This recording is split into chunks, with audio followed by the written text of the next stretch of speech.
Peu importe la manière dont je me comporte, je trouverai toujours quelques portes à ouvrir pour me sortir de mes impasses. Incroyable comme on importe ces souvenirs pour les reconstruire. Le temps qui passe nous fournit souvent l'espace qu'on cherchait pour tenir le nouveau cadre qu'on prêchera. C'est peu dire qu'on est soumis aux palabres qui tournent autour de nos nombrils. On exporte notre intérieur pour valider nos extérieurs. On modifie notre existence au gré de nos pensées vagabondes. Et on se fait croire qu'on a changé pour mieux faire tenir notre éthique.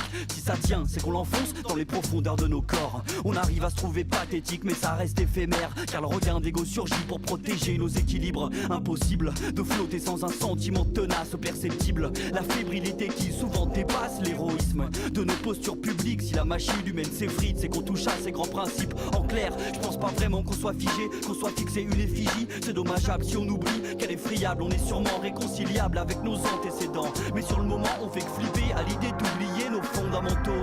Je crois que ce qu'on est, c'est les autres, enfin c'est ce qu'on pense avoir compris de nous dans le regard des autres. On se vautre dans nos concepts de vie comme si c'était gravé. Nos schémas, nos habitudes sont toujours aussi peu bravés, gavés de maximes et de rituels. On ne remarque plus qu'au fond ce qu'ils font reste bien souvent ponctuel. Je déblatère, à tort et à travers, me désaltère à la source du savoir, mais laisse-moi faire dans mes affaires quelques livres dans lesquels je puise des idées, organise des virées et m'épuise à décider quel concept retenir pour ma plaidoirie, sur quel contexte revenir pour marquer les esprits. On se construit ses acquis, ses opinions, ses avis, mais apparemment on ne choisit que ses amis.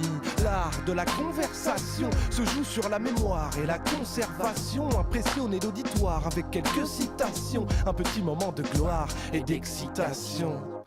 Mes convictions sont béton, bâties avec ma raison. Je ne suis pas un de ces moutons, j'ai des principes faits maison. Mais au fond j'ai l'impression qu'au fil des pages et des saisons viennent de plus en plus de questions face auxquelles nous nous taisons. Quand enfin on se dit qu'on a passé le stade du syndrome de l'estrade, qu'on ne cherche plus à impressionner la galerie. Quand on pense avoir mis le doigt sur ce qu'était la foi, qu'on croit avoir une plus juste vision de la vie, c'est là qu'on est séduit par une nouvelle philosophie.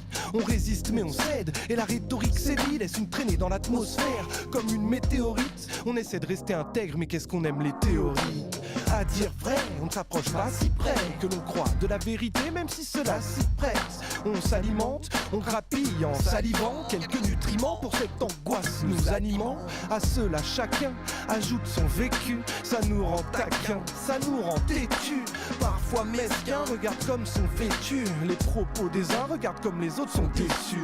J'ai un vivier de références et un millier d'expériences qui créent des interférences. L'esprit en constante évolution, on adopte des discours dont on assurera ensuite soi-même la démolition. Jusqu'à présent Jésus, plus de chance que le petit Jésus. Du coup pas besoin de ressusciter pour déguster son jus. Comme n'importe quel gus, j'obéis à son calendrier. Comme n'importe quel frustré, je goûte à ses péchés. Buvez, avouez comme moi, avez-vous cédé? Regrettez-vous ces abus? Comment donc s'en dépêtrer? La rédemption est, paraît-il, chose sacrée. Pourtant rien de plus changeant que les convictions.